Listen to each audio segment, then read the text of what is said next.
Welcome back to Let's Play the Stanley Parable. Let's see which way Stanley goes tonight. All of his co-workers were gone. What could it mean? Stanley decided to go to the meeting room. Perhaps he had simply missed a memo.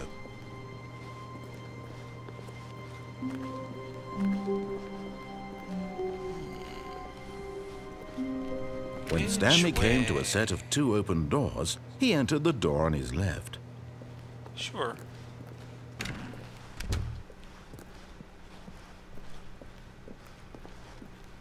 Dum-de-dum-de-dum. Yet there was not a single person here either.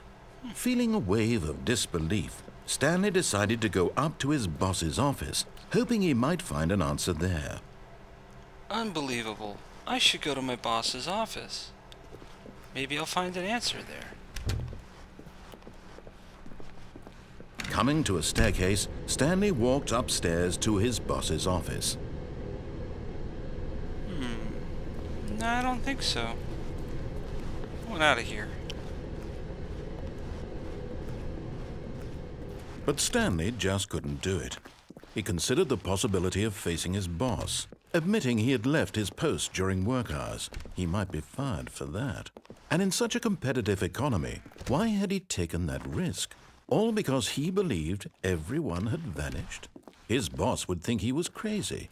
And then something occurred to Stanley. Maybe, he thought to himself, maybe I am crazy. All of my co-workers blinking mysteriously out of existence in a single moment for no reason at all? None of it made any logical sense. And as Stanley pondered this, he began to make other strange observations. For example, why couldn't he see his feet when he looked down? Why did doors close automatically behind him wherever he went? And for that matter, these rooms were starting to look pretty familiar. Were they simply repeating? No, Stanley said to himself, this is all too strange. This can't be real. And at last, he came to the conclusion that had been on the tip of his tongue. He just hadn't found the words for it. "I'm dreaming!" he yelled. "This is all a dream." Oh, what a relief Stanley felt to have finally found an answer, an explanation. His co-workers weren't actually gone. He wasn't going to lose his job. He wasn't crazy after all. And he thought to himself, I suppose I'll wake up soon. I'll have to go back to my boring real-life job pushing buttons. I may as well enjoy this while I'm still lucid.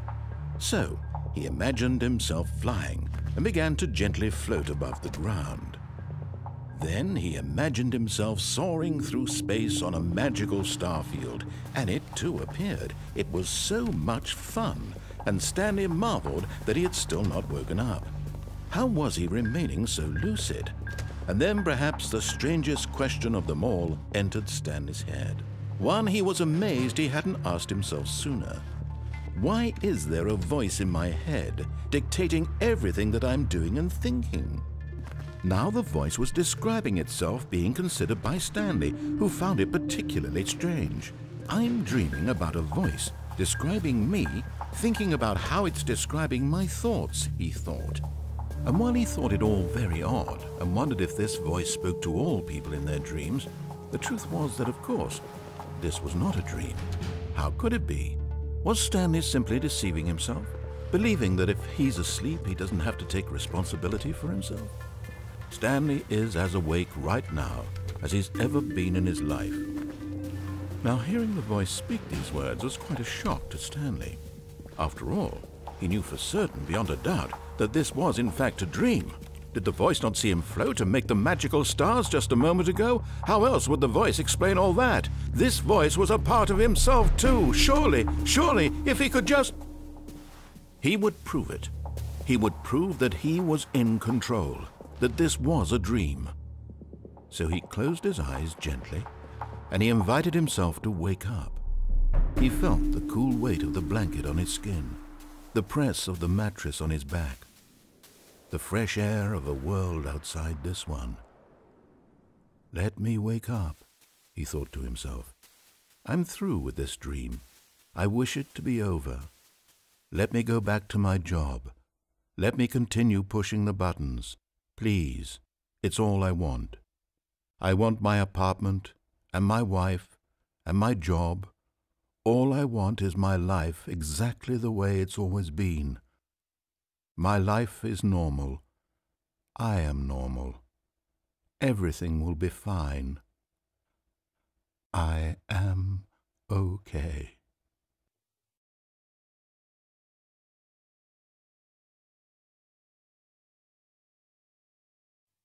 Stanley began screaming. Please, someone, wake me up. My name is Stanley. I have a boss. I have an office. I am real. Please, just someone tell me I am real. I must be real. I must be. Can anyone hear my voice? Who am I? Who am I? And everything went black.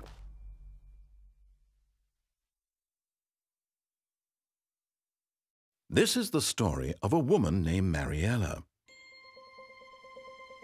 Mariella woke up on a day like any other. She arose, got dressed, gathered her belongings, and walked to her place of work. But on this particular day, her walk was interrupted by the body of a man who had stumbled through town talking and screaming to himself, and then collapsed dead on the sidewalk. And although she would soon turn to go call for an ambulance, for just a few brief moments she considered the strange man. He was obviously crazy. This much she knew. Everyone knows what crazy people look like. And in that moment, she thought to herself how lucky she was to be normal.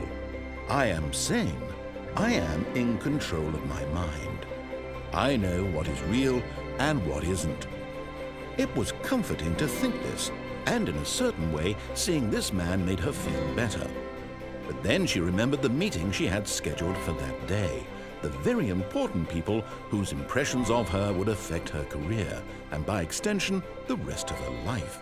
She had no time for this, so it was only a moment that she stood there, staring down at the body. And then she turned and ran.